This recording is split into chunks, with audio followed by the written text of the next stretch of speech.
இருப்பினும் அதிமுகவின் ஒரு விசுவாசமான தொண்டனா அவர் தன்னை நிலைநிறுத்திக்கிட்டாரு. ஜெயலலிதாவின் மறைவுக்கு பிறகு அதிமுகவில் ஏற்பட்ட உட்கட்சி பூசல்களின் போது அக்ரி கிருஷ்ணமூர்த்தி ஒரு தீர்க்கமான முடிவு எடுத்தாரு. எடப்பாடி பழனிசாமி தலைமையிலான அதிமுகவை உண்மையான கட்சி என்பதை உணர்ந்து அவருக்கு தனது முழு ஆதரவையும் வழங்கினார். எடப்பாடியாரின் நம்பிக்கைக்குரிய தளபதியா உருவெடுத்த அவரு மீண்டும் கட்சியில தன்னோட செல்வாக்க மீட்டெடுக்க தொடங்கினார். 2021 சட்டமன்ற தேர்தலில் அவருக்கு மீண்டும் போட்டியிட வாய்ப்பு வழங்கப்பட்டுச்சு. ஆனா இந்த முறை அவருடைய பழைய தொகுதியான கசலப்பாக்கத்திற்கு பதில் போலூர் தொகுதி ஒதுக்கப்பட்டுச்சு. அந்த தேர்தலில் அதிமுக தோல்வி அடைஞ்ச போதிலும் போலூர்ல அக்ரி கிருஷ்ணமூர்த்தி வெற்றி பெற்று தனது மக்கள் செல்வாக்க நிரூபித்தாரு. சட்டமன்றத்தில் ஆளுங்கட்சியான திமுகவை நோக்கி விவசாயம் மற்றும் நீர் மேலாண்மை குறித்த ஆழமான கேள்விகளை தொடுத்து ஒரு சிறந்த எதிர்க்கட்சி உறுப்பினராக திகழ்ந்தார்.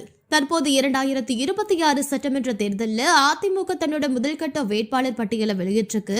அதுல அக்ரி கிருஷ்ணமூர்த்தி மீண்டும் தன்னோட ராசியான தொகுதியான கலசப்பாக்கத்தில் போட்டியிடுறாரு. இது ஒரு மிகப்பெரிய அரசியல் நகர்வா பார்க்கப்படுது. தற்போதைய 2026 தேர்தல் களம் அக்ரி கிருஷ்ணமூர்த்திக்கு ஒரு மிகப்பெரிய அக்னி பரீட்சையாகவே இருக்கும்.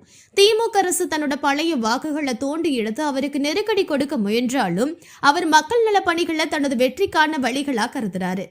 எடப்பாடி பழனிசாமிக்கு எதிராக கட்சியில யாராவது குரல் எழுப்பினா அவர்களுக்கு முதல் ஆளா பதிலடி கொடுக்கிறது கிருஷ்ணமூர்த்தி தான்.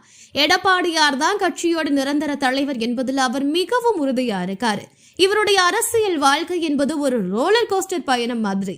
உச்சத்துல இருந்த போது கீழே விழுந்ததும் விழுந்த இடத்திலிருந்து மீண்டும் ஒரு பீனிக்ஸ் பறவையை போல எழுந்து வந்ததும் அவருடைய மன உறுதியை காட்டது.